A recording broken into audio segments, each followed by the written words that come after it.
Hello everyone, कैसे हैं आप? एकदम बढ़िया। बिल्कुल, आप ऐसे ही हंसते रहिए, मुस्कुराते रहिए और हाँ, पढ़ाई भी करते रहिए। प्यारे दोस्तों, हम आपके लिए अपने इस YouTube channel Digvijay commerce classes पर कॉमर्स के हर एक सब्जेक्ट की पूरी एक सीरीज़ लेके आ रहे हैं, जिसमें आपको एक तरफ से सारे रूल्स और उनके प्रैक्टिकल क्वेश्चन मिलेंगे।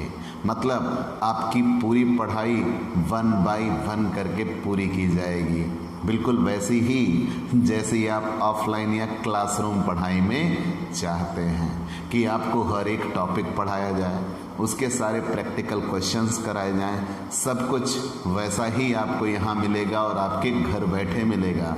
मतलब आपकी पूरी पढ़ाई आपकी शर्तों पर होगी। उसी क्रम में हमने बीकॉम थर्ड ईयर के सबसे ज़्यादा टफेस्ट सब्जेक्ट, सबसे ज़्यादा इम्पॉर्टेंट सब्जेक्ट इनकम टैक्स की शुरुआत की। इनकम टैक्स में हम वेतन से आए। बीकॉम थर्ड ईयर का सबसे इम्पॉर्टेंट सब्जेक्ट होता है इनकम टैक्स। इनकम टैक्स के सबसे important topic income from salary हम शुरू कर चुके हैं। Income from salary. आज इनकम फ्रॉम सैलरी का हम वो टॉपिक आपको बताने चल रहे हैं जो इतिहास गवाह है कि सबसे ज़्यादा बार एग्ज़ाम में पूछा जाने वाला प्रश्न है। आप ये दावा करता हूँ मैं आपसे कि आप BCom part 1, BCom part 2, BCom part 3 के हर एक वर्ष के पेपर रख दीजिए और सबसे ज़्यादा बार पूछा गया क्वेश्चन होगा मकान किराया भत्ता, हाउस रेंट अलाउंस।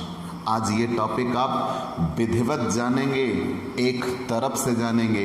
ये मेरा वादा है कि आप जाते समय मकान किराया भत्ता पूरी तरह से समझ के जाइएगा।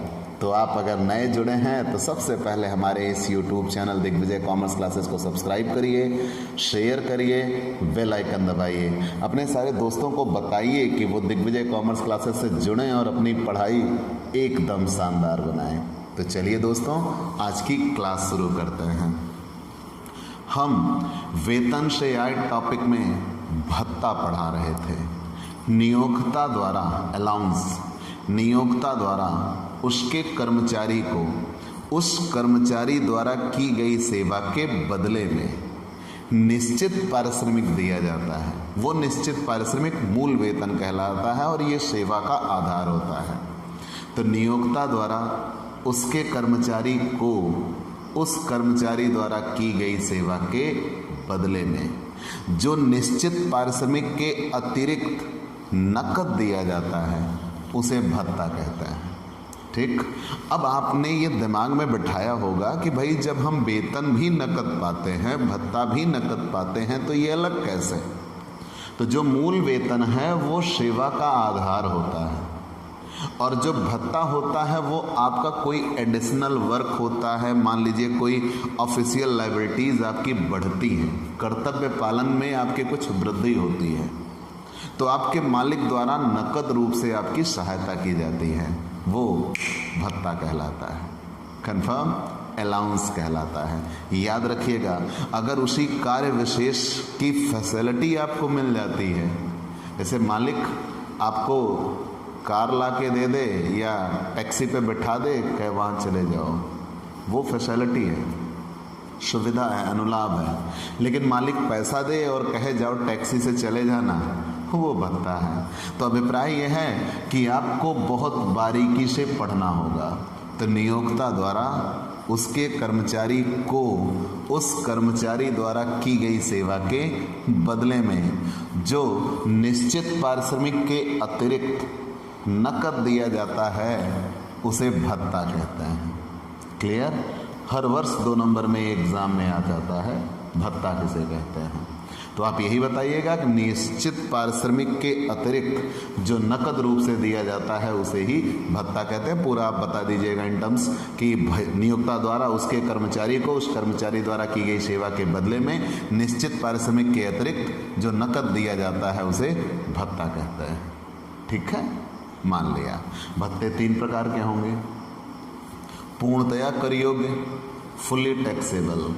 ये मैं बता चुका हूँ कि ये मालिक देता है, कर्मचारी को देता है, और जिस किसी भी कर्मचारी को मिलेगा ये उसके लिए पूरा कर योग्य होगा और उसके वेतन में जोड़ दिया जाएगा।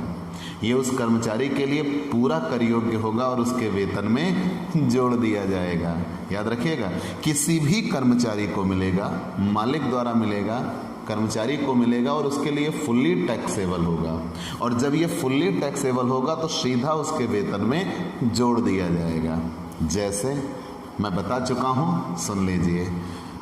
महंगाई भत्ता, डियरनेस अलाउंस, महंगाई वेतन, डियरनेस पे, अतिरिक्त महंगाई भत्ता, एडिशनल डियरनेस अलाउंस, अधिसमय भत्ता, ओवरटाइम अलाउंस जिसे कहते हो, proctor allowance, warden allowance, non practising allowance, marriage allowance, tiffin allowance, या आप स्पेशल मेडिकल अलाउंस कह लीजिए। और सबसे बड़ा एक और बताऊं आपको, डॉग अलाउंस, कुत्ता भत्ता।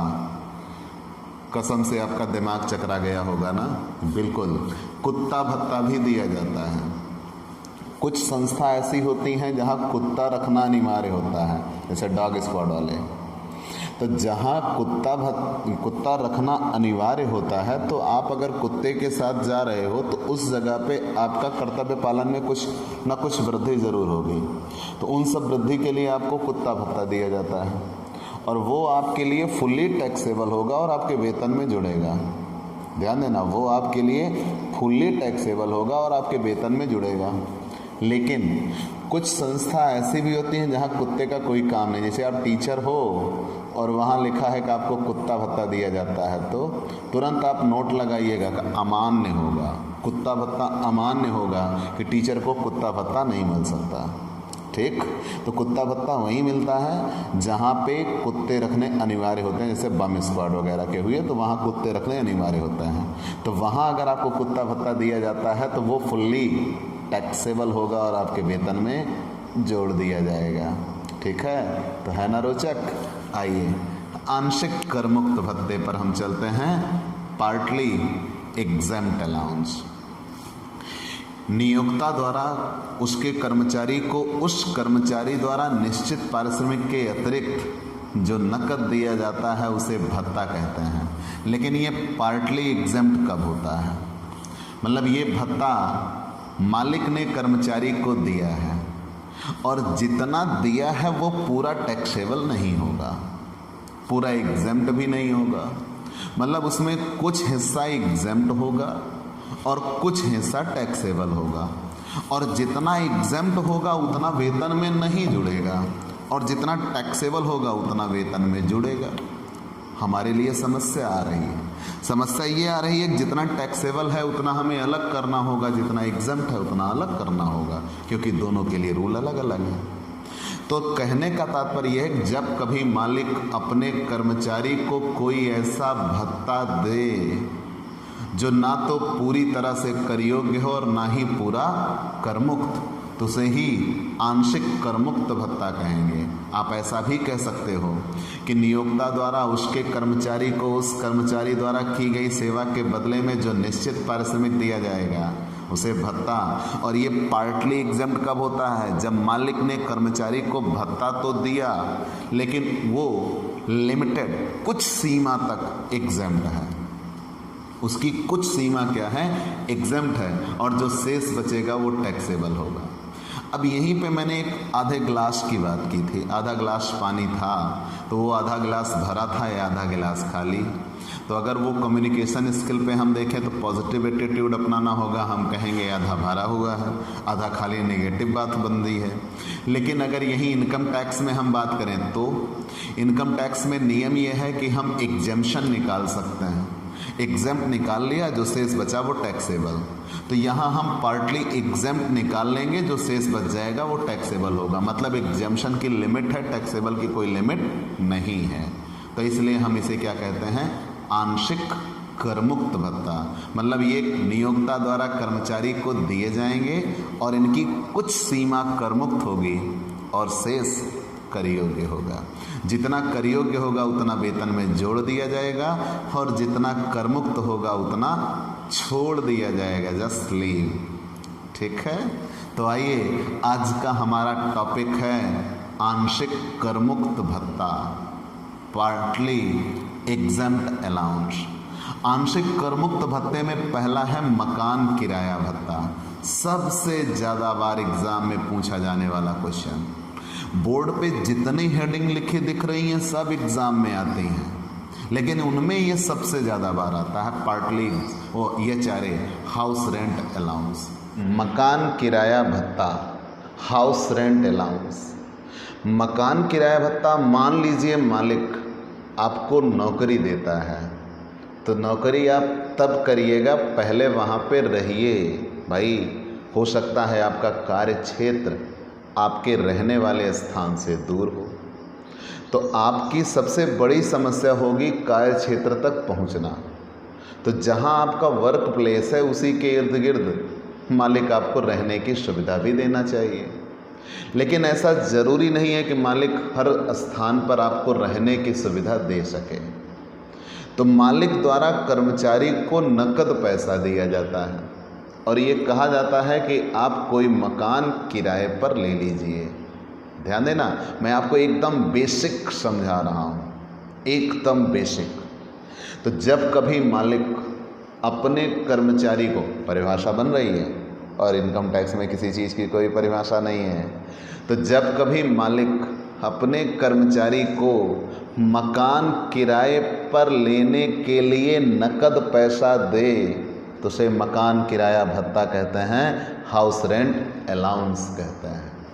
कंफर्म? मैंने बताया ना क्यों देगा, ये सिचुएशन क्रिएट की। क्यों देने का मतलब ये है कि मान लीजिए आपको एक स्थान से दूसरे स्थान पर रखा गया, आपकी नौकरी लगी, तो आप पहले अपनी नौकरी तब कर पाइएगा, पहले उस स्थान के आसपास तो आप रहिए। आप जब तक जॉब प्लेस पे नहीं पहुंचेंगे तब तक आप जॉब कैसे करेंगे? तो सबसे पहली प्राइमेसी ये है कि आपको जॉब स्थान तक पहुंचना है। तो मालिक अपने कर्मचारियों को रहने के लिए व्यवस्था प्रोवाइड कराता है, एकोमोडेशन प्रोवाइड कराता है। अगर मालिक व्यवस्था नहीं प्रोवाइड करा पाता तो मालिक कर्मचारी को नकद पैसा देता है और कहता है जाओ कहीं आसपास मकान किराए पर ले लो। तो जब कभी नियोक्ता अपने कर्मचारी को मकान किराए पर लेने के लिए नकद पैसा दे तो उसे ही हाउस रेंट अलाउंस कहते हैं, HRA बोलते हैं। ठीक है, HRA सबसे ज़्यादा बार पूछा जाने वाला एग्ज़ाम में क्वेश्चन है।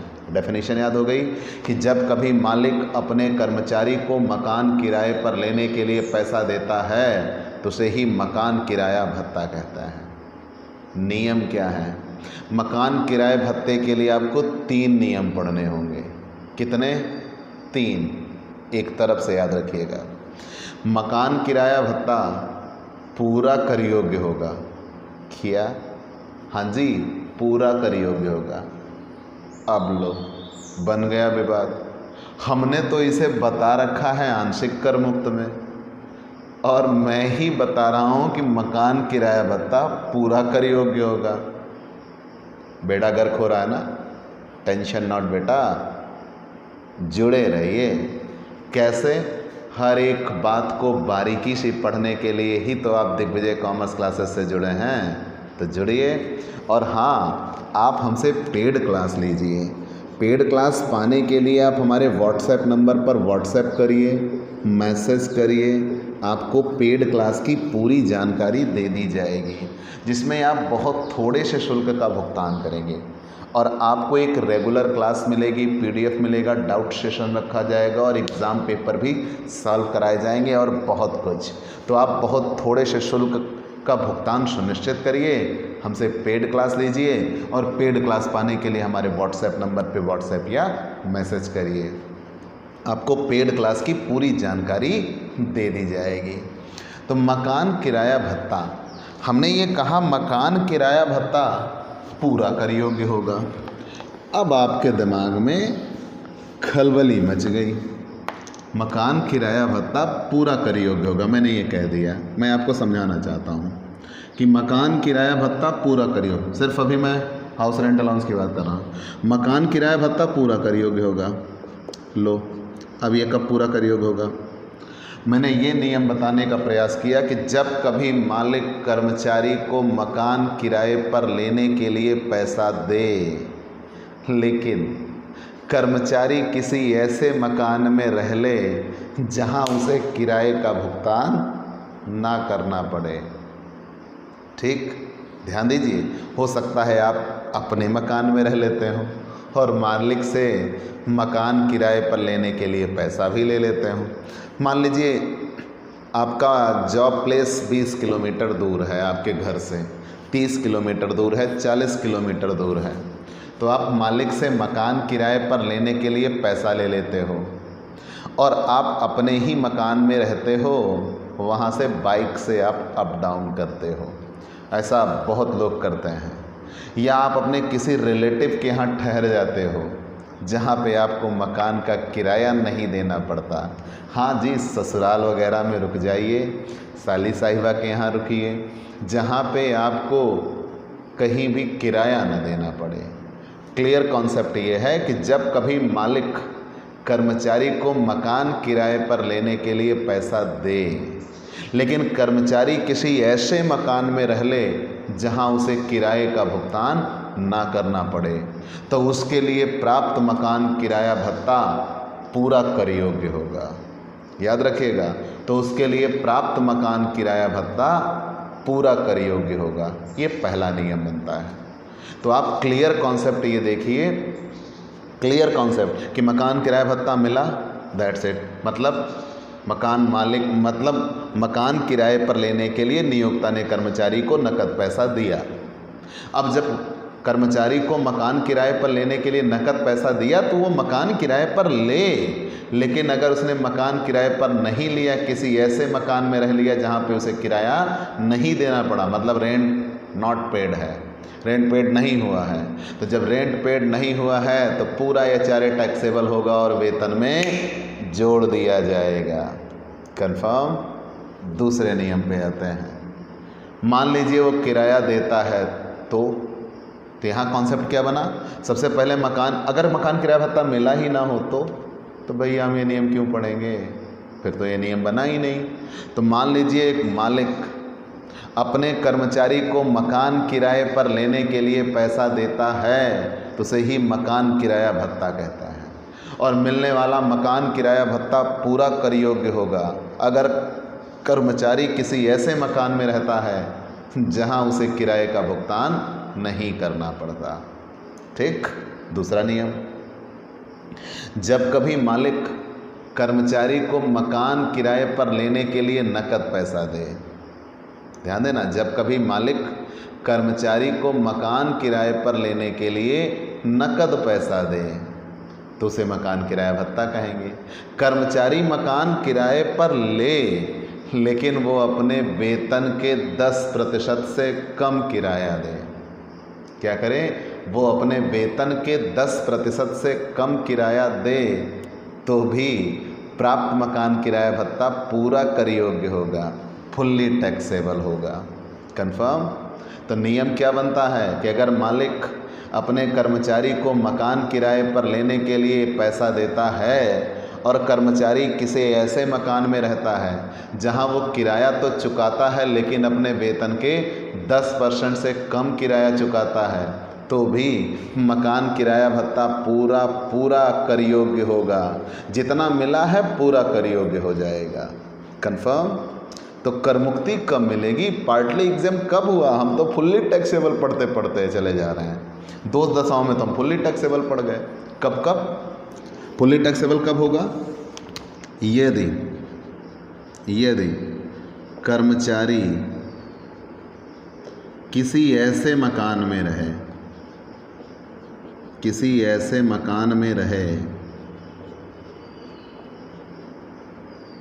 जहां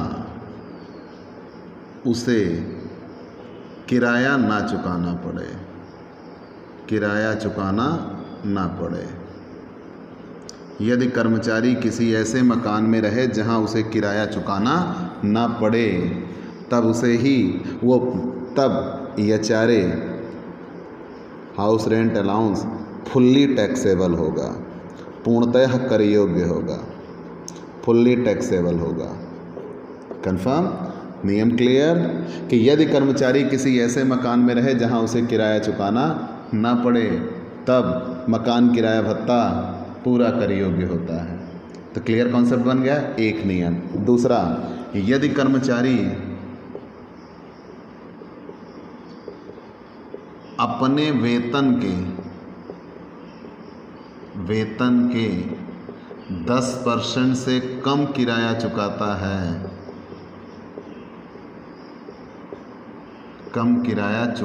है, तो भी HRA फुल्ली टैक्सेबल होगा। तो पूरा नियम क्या बन गया अब तक? ध्यान देना, मैंने ये नियम बताया। पहले आप एक तरफ से चले आइए। भत्ता नियोक्ता द्वारा उसके कर्मचारी को उस कर्मचारी द्वारा की गई सेवा के बदले में निश्चित पारिश्रमिक के अतिरिक्त जो नकद दिया जाता है उसे ही भत्ता कहता है। ठीक है? It's a monetary received other than salary. मालिक द्वारा कर्मचारी को मिलने वाली नकद प्राप्तियां होती हैं जो वेतन के अतिरिक्त दी जाती हैं, उन्हें ही भत्ता कहता है।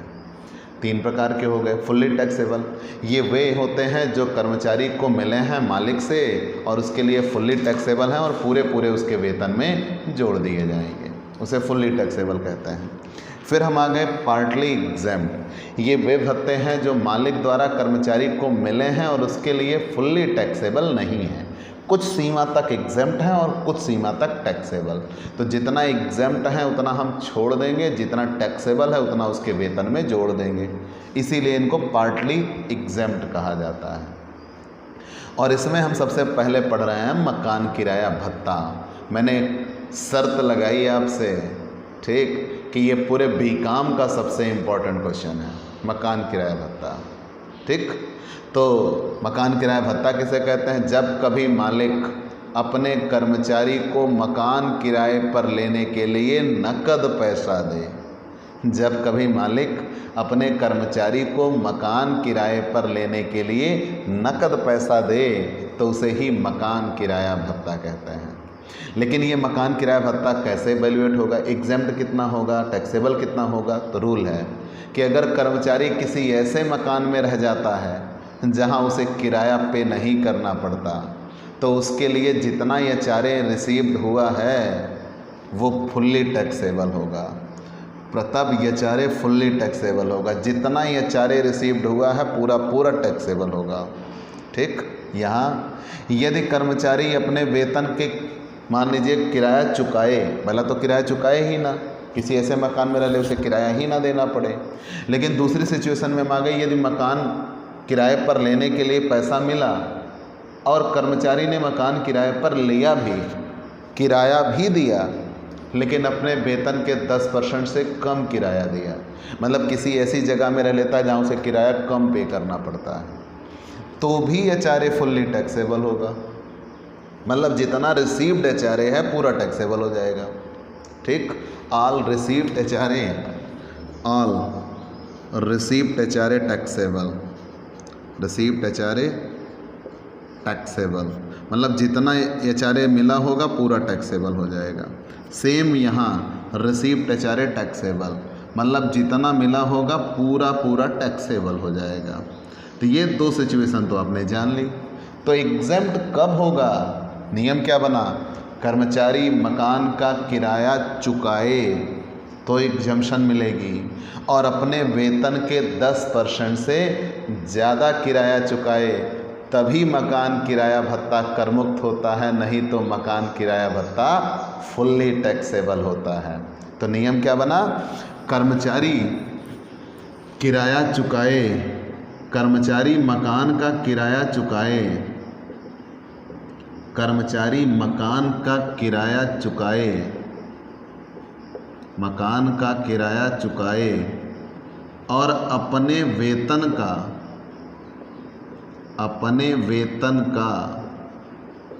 10% से अधिक किराया चुकाए, 10% से अधिक किराया चुकाए,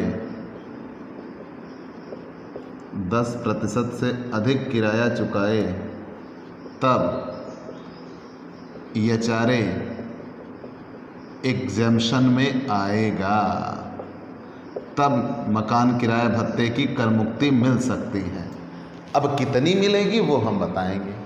तो नियम क्या बना कि जब कभी कर्मचारी किसी ऐसे मकान में रह ले जहां उसे किराया ही ना देना पड़े, फुल्ली टैक्सेबल। जब कभी कर्मचारी किसी ऐसे मकान में रह ले जहां वो किराया तो पे कर रहा है लेकिन अपने वेतन के 10% से कम किराया दे रहा है, तो भी फुल्ली टैक्सेबल।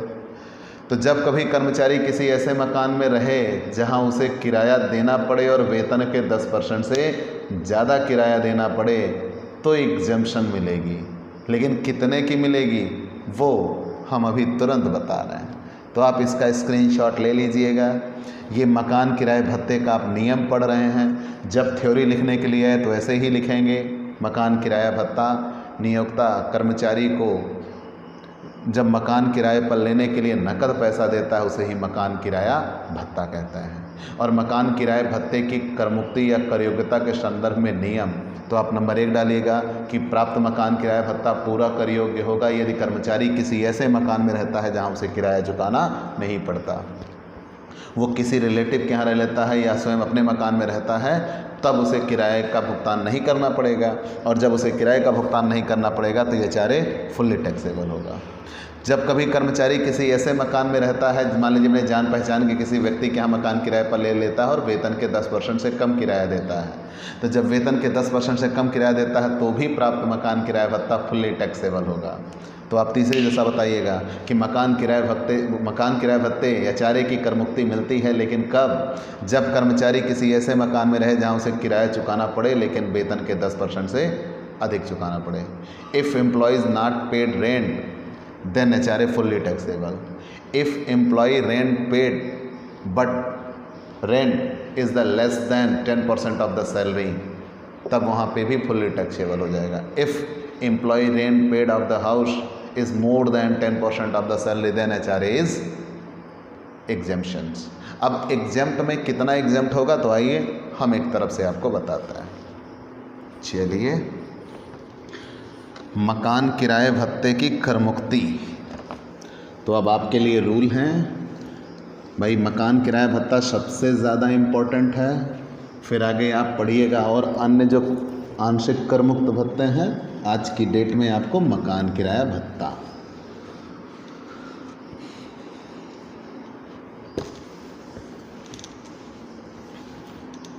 मैं एक शीर्षक बना के दिखाना चाहता हूँ आपको, बाकी ये शीर्षक बनाने की आपको ज़रूरत नहीं थी।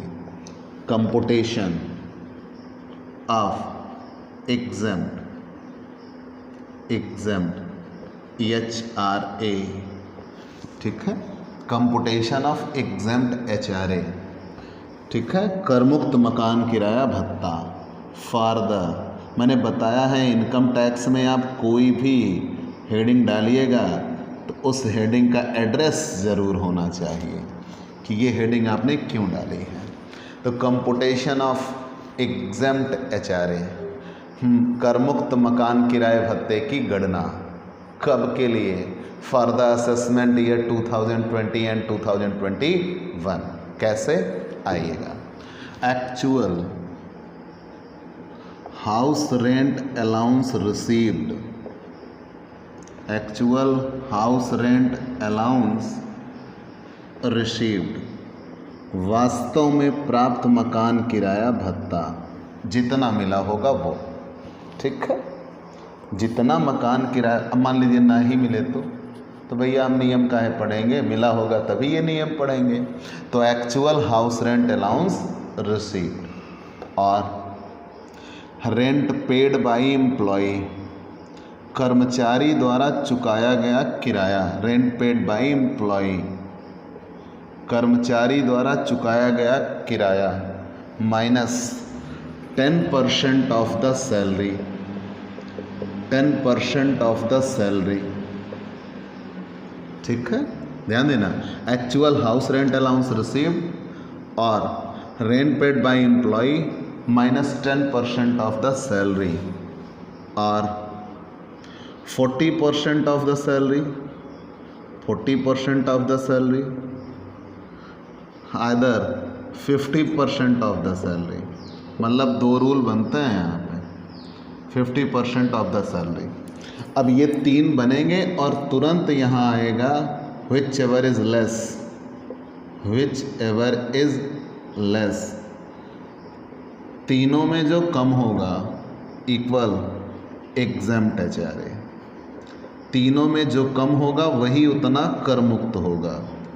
बात ये नहीं है कि तीनों में जो कम होगा वो कर मुक्त होगा, बात यह है कि यहाँ वेतन लिखा हुआ 10% ऑफ द सैलरी, यहाँ लिखा हुआ 40% ऑफ द सैलरी और यहाँ लिखा हुआ 50% ऑफ द सैलरी। सैलरी क्या है?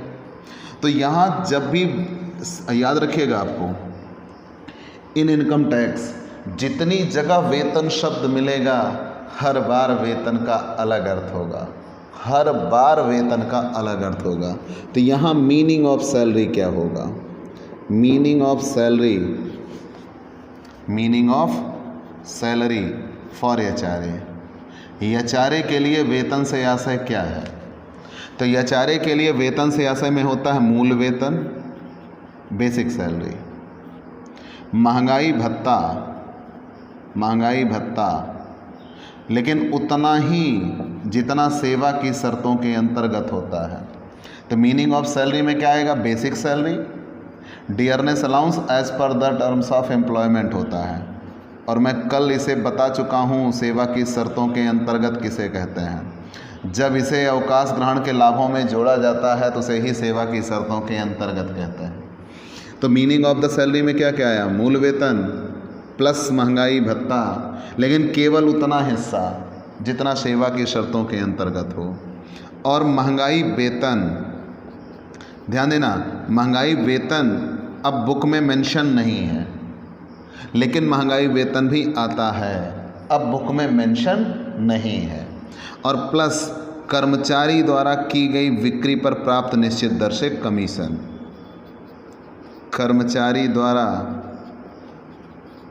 की गई बिक्री पर प्राप्त निश्चित दर से कमीशन, की गई बिक्री पर प्राप्त निश्चित दर से कमीशन, कर्मचारी द्वारा की गई बिक्री पर प्राप्त निश्चित दर से कमीशन। तो पूरा नियम आपने जान लिया, मीनिंग ऑफ सैलरी। अब एक एक चीज़ हम टुकड़ों में आपको बताते हैं। जब कभी आपको HRA लिखना पड़े आप ऐसे ही लिखिएगा। तो नियम क्या बनता है कि जब कभी कर्मचारी मकान किराया भत्ता प्राप्त करता है और अपने वेतन के 10% से अधिक मकान से संबंधित किराया चुकाता है तो उसे मकान किराए भत्ते की करमुक्ति मिलती है, और निम्न में से जो कम होता है के बराबर करमुक्त होगा। निम्न में जो सबसे कम होगा के बराबर करमुक्त होगा। इतना लिखने के बाद तुरंत आप इसे लिखाना शुरू करेंगे, ठीक है। तो मैंने आपको क्या बताया, जब कभी कर्मचारी मकान किराया भत्ता प्राप्त करता है और वो अपने वेतन के 10% से अधिक किराया भी चुकाता है तो उसके लिए प्राप्त मकान किराया भत्ता निम्नलिखित में से जो कम होगा कर मुक्त होगा। क्या क्या? सबसे पहले उसे जितना मकान किराया भत्ता मिला होगा वो actual house rent allowance received, वास्तव में प्राप्त मकान किराया भत्ता। ये तो क्वेश्चन में दिया ही होगा, ना दिया होता तो ये सारे झंझट ही ना होते, तो मकान किराया भत्ता मिला ही ना होता। अगर मिला है तो जितना मिला है पूरा यहाँ रख देंगे। और रेंट पेड बाय एम्प्लॉई, कर्मचारी मकान किराए पर लेगा और मकान का किराया चुकाएगा। जितना मकान का किराया चुकाएगा क्वेश्चन में दिया होगा, ना दिया हो तो मेरे भाई मैंने अभी जस्ट पीछे नियम बताया कि अगर कर्मचारी मकान का किराया नहीं देता पूरा टैक्सेबल हो जाता है, फिर हमें इस नियम की भी कोई ज़रूरत ना पड़ती। तो मकान का किराया दिया होगा, श्योर है दिया होगा। -10% ऑफ द सैलरी, तो सबसे पहले सैलरी निकालते हैं फिर 10% होगा। तो मेरी बात याद रखिएगा, इस पूरे पाठ में जितनी जगह सैलरी मिलेगी हर जगह सैलरी अलग होगी। तो मकान किराए भत्ते के लिए वेतन का क्या मतलब होता है? तो मकान किराए भत्ते के वेतन में ये चीज़ें शामिल की जाती हैं। कौन कौन?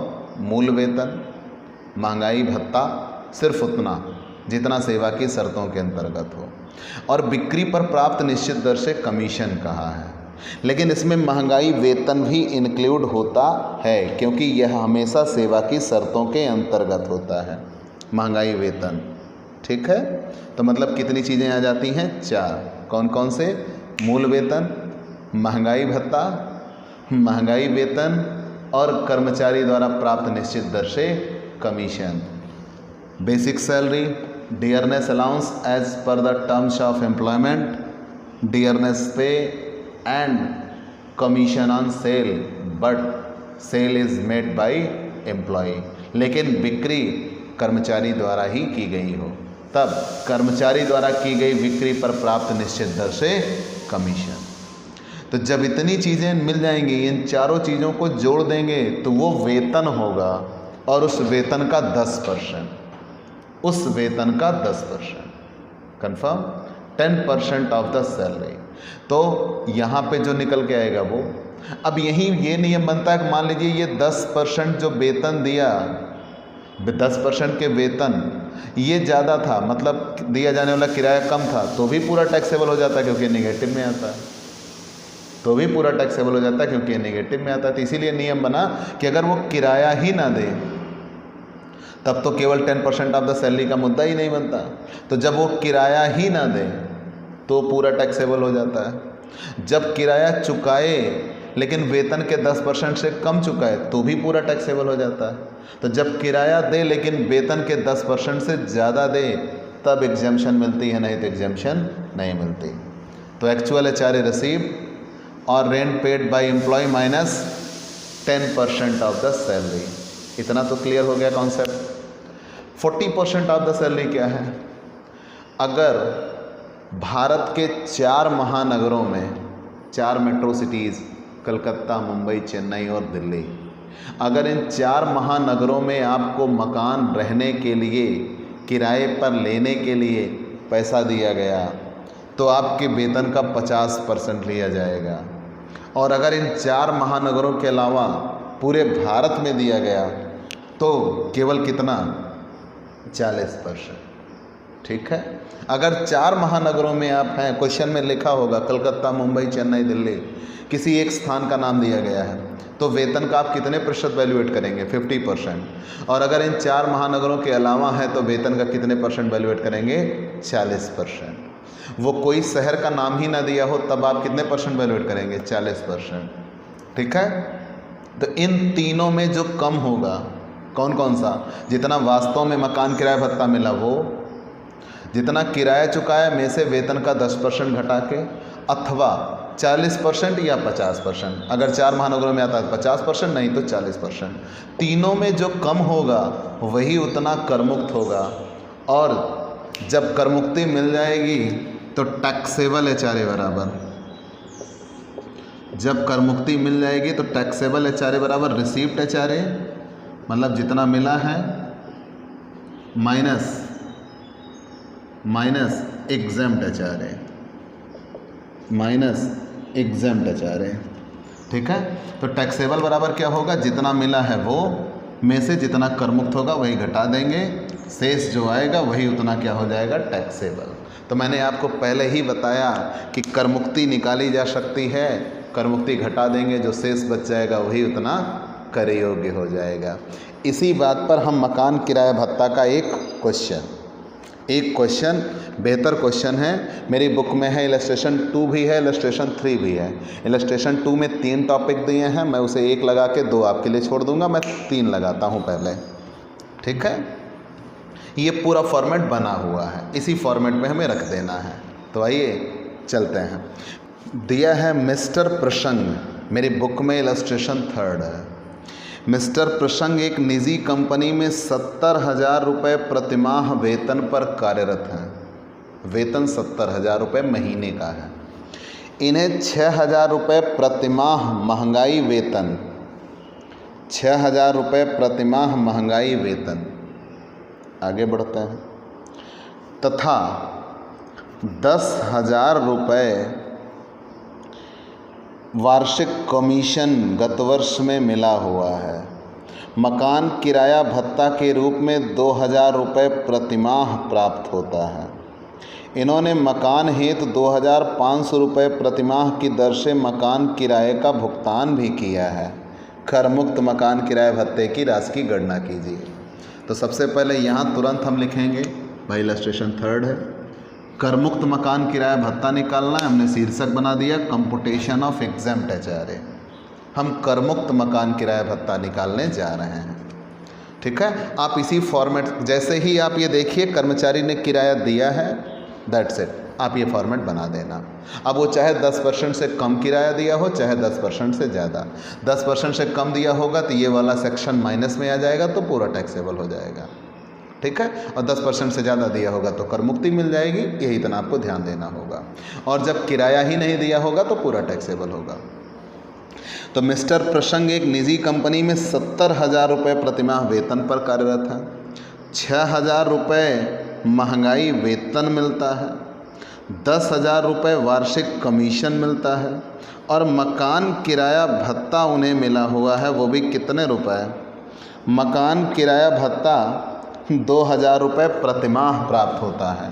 तो एक्चुअल एचआरए रिसीव 2,000 रुपये प्रतिमाह गुणे 12, तो 12 महीने में इनको मिल चुका होगा 24,000 रुपये मकान किराया भत्ता। एक्चुअल एचआरए रिसीव एक टॉपिक बन गया कि मकान किराया भत्ता वास्तव में कितना प्राप्त है, 24,000 रुपये। आगे बढ़ गए, ध्यान देके पढ़िएगा कि मिस्टर प्रसंग 70,000 रुपये वेतन पाते हैं, 6,000 रुपये महंगाई वेतन पाते हैं, 10,000 रुपये कमीशन भी पाते हैं और मकान किराए भत्ते के रूप में 2,000 रुपये प्रतिमाह प्राप्त होता है। इन्होंने मकान हेतु भाई कैलकुलेटर अलाउड है, हम कैलकुलेटर का इस्तेमाल कर सकते हैं, कहीं कोई दिक्कत नहीं है। ठीक है, आगे बढ़ते हैं। मकान हेतु 2,500 रुपये प्रतिमाह की दर से किराए का भुगतान किया हुआ है। कर मुक्त मकान किराए की राशि की गणना करनी है। तो बेसिक कॉन्सेप्ट मिला, मिस्टर प्रसंग को मकान किराए पर लेने के लिए भत्ता मिला। कितना मिला? 2,000 रुपये प्रतिमाह मकान किराया भत्ता प्राप्त होता है। तो 2,000 गुणे 12, हम आगे अगली लाइन पे आ गए। रेंट पेड, कितना किराया चुकाया है? रेंट पेड, तो जितना किराया चुकाया होगा वो हम देखते हैं। तो रेंट पेड बाई एम्प्लॉई, किराया दिया हुआ है 2,500 रुपये प्रतिमाह की दर से किराया चुकाया। तो 2,500 गुणे 12 बराबर कितना आता है? 30,000। ठीक, तो कर्मचारी द्वारा किराया कितना चुकाया गया? 2,500 रुपये प्रतिमाह किराया चुकाया गया। तो 2,500 गुणे 12 मतलब टोटल कितना किराया चुकाया गया? 30,000 माइनस वेतन का 10%। तो सबसे पहले हम क्या निकालेंगे? वेतन। सबसे पहले हमें निकालना होगा वेतन। तो वेतन में मैंने यहाँ कहा था मीनिंग ऑफ सैलरी में क्या क्या आएगा? मूल वेतन। तो इनका मूल वेतन है 70,000 रुपये प्रतिमाह। तो 70,000 रुपये प्रतिमाह के हिसाब से हो जाएगा 8,40,000। महंगाई भत्ता क्वेश्चन में नहीं दिया है। महंगाई वेतन दिया है 6,000 रुपये प्रतिमाह, तो 12 महीने का हो जाएगा 72,000।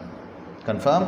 मैंने अभी कहा था, क्लियरली मेंशन किया था कि बुक में महंगाई वेतन नहीं दिया है नियमों में, लेकिन महंगाई वेतन हमेशा यहाँ जुड़ेगा डियरनेस पे। और कर्मचारी द्वारा की गई बिक्री पर प्राप्त निश्चित दर से कमीशन। तो यहाँ देखिए लिखा हुआ है उन्हें 10,000 रुपये वार्षिक कमीशन भी गत वर्ष में मिला, लेकिन क्वेश्चन में कहीं ये नहीं कहा है कि ये कमीशन बिक्री के बदले में मिला है। तो जब कमीशन ऑन सेल होगा तभी ऐड होगा, नहीं तो ऐड नहीं होगा। ठीक, तो यहाँ क्वेश्चन में ये नहीं कहा है कि ये कमीशन ऑन सेल है, तो जब ये नहीं कहा है तो ये ऐड नहीं होगा। याद रहेगा? फिर से जान लीजिए, मिस्टर प्रसंग हैं 70,000 रुपये वेतन पाते हैं, 6,000 रुपये मासिक महंगाई वेतन पाते हैं, 10,000 रुपये कमीशन पाते हैं, 10,000 रुपये कमीशन पाते हैं, 2,000 रुपये एचआरए पाते हैं और 2,500 रुपये रेंट चुकाते हैं। ही एचआरए निकालना है। तो हमने नियम बनाया है कि एक्चुअल एचआरए रिसीव तो एक्चुअल एचआर रिसीव्ड हुआ 2,000 रुपये हर महीने, 12 महीने का हो गया 24,000। आगे बढ़ गए, फिर तुरंत नियम ही आता है रेंट पेड बाय एम्प्लॉय। कितना रेंट चुकाया? 2,500 रुपये रेंट चुकाते हैं, तो 12 महीने का हो गया 30,000 माइनस 10% ऑफ द सैलरी। तो 10% ऑफ द सैलरी के लिए मूल वेतन जुड़ेगा, महंगाई वेतन जुड़ेगा, कमीशन नहीं जुड़ेगा, क्योंकि ये बिक्री पर प्राप्त कमीशन नहीं है। तो जोड़ दिया तो आया 9,12,000 का 10% 91,200। 9,12,000 वेतन है ना, इसी का 10% 91,200। चाहो तो आप ऐसे निकाल सकते हो, 9,12,000 का 10% 91,200। 2,500 गुणे 12 ये रेंट पेड बाय एम्प्लॉय है, माइनस वेतन का 10%।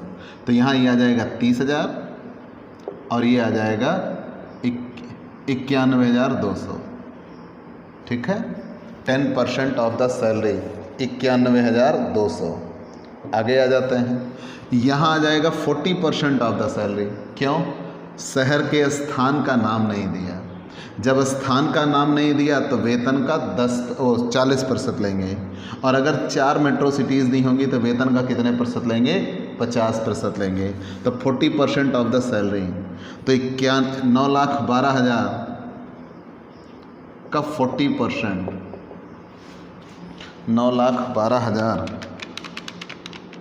का 40% 3,64,800। तो फिर हम इसे नहीं लिखेंगे क्योंकि 4 महानगरों में नहीं आ रहा है, तो हम केवल रूल में क्या बनाएंगे?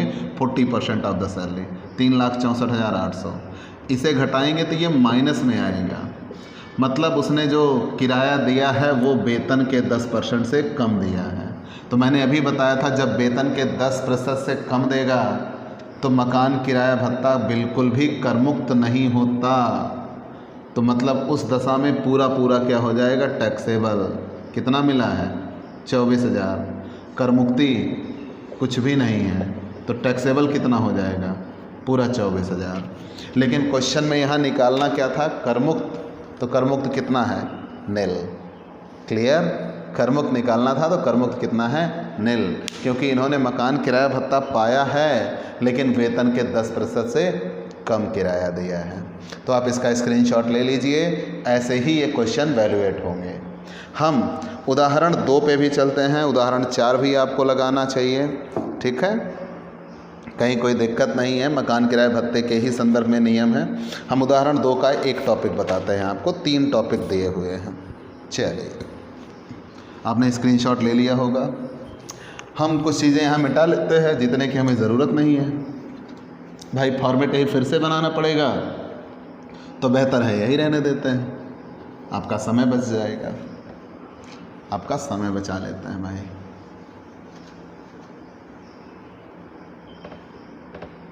ठीक है, बच गया। चलिए, पूरा फॉर्मेट बन के तैयार है। आइए हम क्वेश्चन नंबर इलस्ट्रेशन 2 पे आते हैं। तो इलस्ट्रेशन 2 पे क्या दिया हुआ है? 2 का फर्स्ट पार्ट लगाते हैं कि निम्न सूचनाओं से मिस्टर राम जो कानपुर में रहता है, वेतन का 40% या 50%? 40%, क्योंकि 4 महानगरों में नहीं है, कि मकान किराए भत्ते की करमुक्त राशि की गणना कीजिए।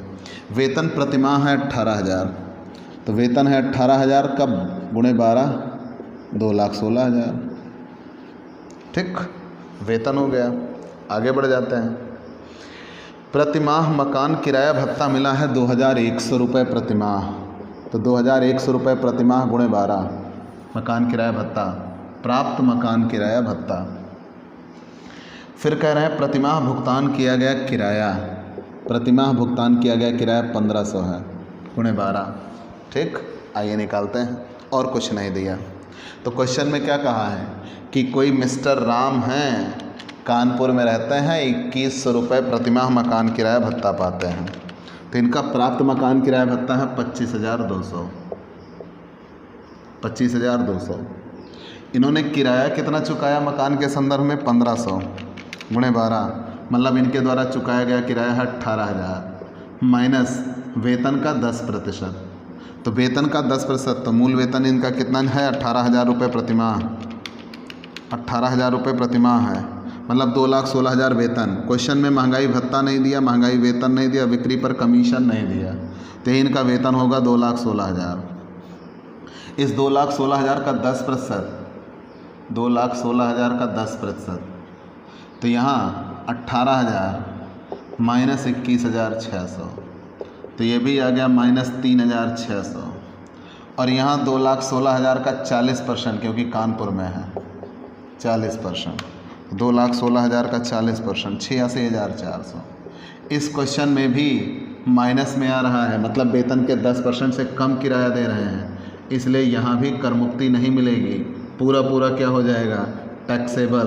कितना मिला है, 25,200, और उसमें से कर मुक्त कितना हुआ, निल, तो मतलब पूरा 25,200 टैक्सेबल। कंफर्म। ऐसे ही हम चाहते हैं हम इसका थर्ड पार्ट भी हल कर दें, आप इसका स्क्रीनशॉट ले सकते हैं। ठीक, आपको बस कॉन्सेप्ट रखना है, डन। हम थर्ड पार्ट पे आते हैं। चलिए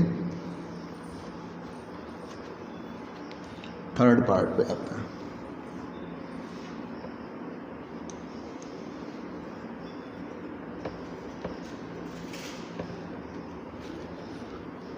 सेकंड के थर्ड पार्ट पे आता है।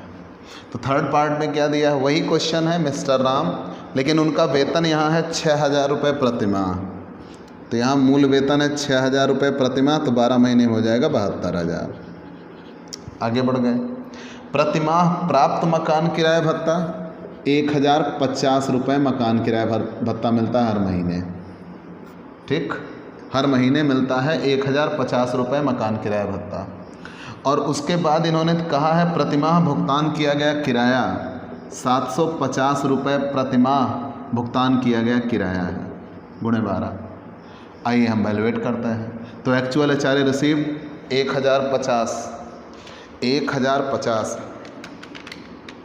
गुणे 12, मतलब 12,600 मिला है प्राप्त मकान किराया भत्ता। Rent paid bye employee minus 10% of the salary. तो वेतन में मूल वेतन दिया है, डियरनेस अलाउंस नहीं है, डियरनेस पे नहीं है, कमीशन ऑन सेल नहीं है, तो ये निकल के आया केवल 72,000। तो सिर्फ 72,000 का 10%, तो 72,000 का 10%। ठीक, तो यहाँ 750 गुणे 12 मतलब कितना, 9,000। 72,000 का 10% मतलब 7,200, तो 9,000 में से 7,200 घट गया 1,800। और यहाँ वही 72,000 वेतन आया, मूल वेतन का 40%, क्योंकि कानपुर में है, तो 72,000 का 40%, 72,000 का 40% 28,800।